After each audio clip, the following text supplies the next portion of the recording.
नमस्कार। आज हम बात करेंगे आईपीओ की, इनिशियल पब्लिक ऑफरिंग। हमारे पास एक अच्छा स्रोत है, आईपीओ निवेश का पहला कदम। तो इसी से समझने की कोशिश करते हैं। हाँ, बिल्कुल। आईपीओ मतलब बहुत सरल शब्दों में कहें तो जब कोई प्राइवेट कंपनी पहली बार अपने शेयर्स आम लोगों के लिए मतलब पब्लिक के लिए बाजार में लाती है। पहली बार। हाँ, पहली बार। और ये सब होता है सेबी की देखरेख में, जो हमारा securities and exchange board of India है। Market regulator. सही। और फिर कंपनी स्टॉक एक्सचेंज जैसे बीएसई या एनएसई वहां पर लिस्ट हो जाती है। तो आज हम इसी पर गहराई से बात करेंगे। मतलब कंपनियां ये करती क्यों हैं, प्रोसेस क्या है, और हम जैसे निवेशकों के लिए इसका क्या मतलब है। वैसे इसका इतिहास भी है कुछ। हाँ, है तो। पहला जो मॉडर्न आईपीओ माना जाता है वो तो 1602 में डच ईस्ट इंडिया कंपनी का था, बहुत पुराना। अच्छा। हाँ।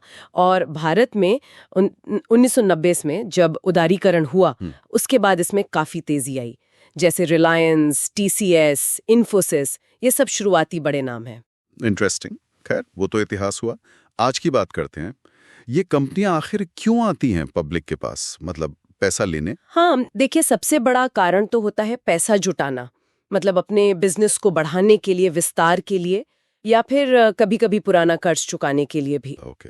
इसके अलावा आईपीओ से कंपनी की एक पहचान बनती है, ब्रांड वैल्यू बढ़ती है, और जो शुरू के निवेशक होते हैं ना, उनको निकलने का एक रास्ता भी मिलता है। मतलब एग्जिट रूट। बिल्कुल। और इसके बाद कंपनी प्राइवेट से पब्लिक लिमिटेड बन जाती है। Public limited. और ये लिस्टिंग क्या चीज है जो बार बार सुनते हैं, कंपनी लिस्ट हो गई? हाँ, तो आईपीओ जब बंद हो जाता है उसके मान लीजिए 6 से 10 वर्किंग डेज के अंदर शेयर्स स्टॉक एक्सचेंज पर आ जाते हैं। मतलब अब उनकी खरीद फरोख्त शुरू हो सकती है। ओपन मार्केट में? हाँ, ओपन मार्केट में कोई भी खरीद सकता है, बेच सकता है।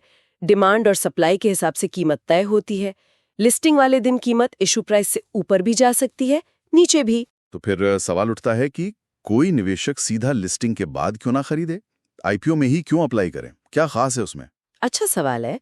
देखिए, आईपीओ में अप्लाई करने का एक बड़ा आकर्षण यह है कि शेयर शायद कम दाम पर मिल जाए। जो कंपनी ने प्राइस तय किया है उस पे। डिस्काउंट पर, ऐसा कह सकते हैं। हाँ, कह सकते हैं। या एक फिक्स्ड प्राइस होता है या प्राइस बैंड।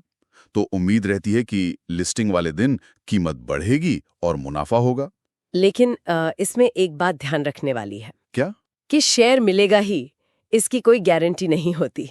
अगर बहुत सारे लोग अप्लाई कर दें, मतलब ओवर सब्सक्रिप्शन हो जाए, तो फिर लॉटरी जैसा सिस्टम होता है शेयर देने का। अच्छा, यानी किस्मत का भी खेल है थोड़ा।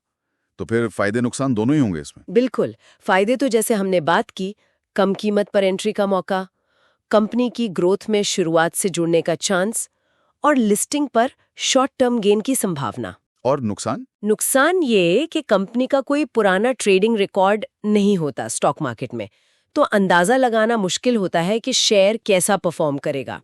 दूसरा, कभी-कभी वैल्यूएशन, मतलब कंपनी की जो कीमत आंकी जा रही है वो थोड़ी ज्यादा हो सकती है। महंगा हो सकता है शेयर। हाँ, हो सकता है। शायद कंपनी या उसके बैंकर्स बहुत ज्यादा उम्मीदें दिखा रहे हों। और लिस्टिंग वाले दिन मार्केट का मूड कैसा है उस पर भी बहुत कुछ निर्भर करता है। ये बात सही है, मार्केट सेंटिमेंट बहुत मायने रखता है। अच्छा, भारत में कुछ सफल आईपीओस के उदाहरण देंगे? हाँ, कई हैं। जैसे आईआरसीटीसी का आईपीओ बहुत चला था 2019 में। डी मार्ट, हैप्पीएस्ट माइंड्स, नायका, कोल इंडिया भी काफी सफल रहे हैं। हाँ, इनके बारे में सुना है। लेकिन ये भी सच है कि सारे आईपीओ ऐसे नहीं चलते। कुछ बड़े नाम जैसे पेटीएम या जोमैटो लिस्टिंग के बाद उतना अच्छा परफॉर्म नहीं कर पाए शुरुआत में। तो मतलब मिला जुला रिकॉर्ड है। हाँ। अच्छा, ये बताइए कि आईपीओ के बाद कंपनी कैसे बदल जाती है? आपने पब्लिक लिमिटेड कहा था। हाँ, पब्लिक लिमिटेड मतलब अब उसके मालिक सिर्फ कुछ लोग नहीं बल्कि हजारों आम शेयर होल्डर भी हो सकते हैं। ये शेयर होल्डर कंपनी के फैसलों में भी हिस्सा लेते हैं, जैसे एजीएम में वोटिंग वगैरह। अच्छा। और कंपनी पर नियम भी सख्त हो जाते हैं।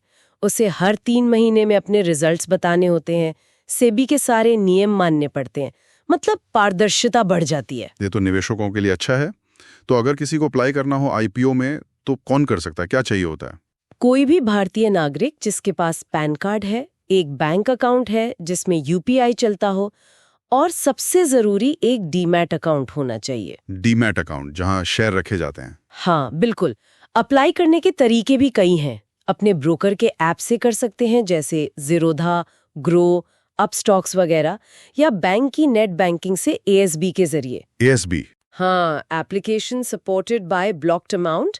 इसमें पैसा आपके अकाउंट में ब्लॉक हो जाता है, कटता तभी है जब शेयर मिलते हैं, या फिर यूपीआई से भी डायरेक्ट अप्लाई हो जाता है आजकल। काफी आसान हो गया है मतलब। हाँ, काफी। बस एक लॉट के लिए अप्लाई करना होता है कम से कम, जो आमतौर पे 10-15 हजार रुपए का होता है। ठीक है, तो कुल मिलाकर आईपीओ एक मौका तो है, लेकिन सावधानी भी जरूरी है। एकदम सही।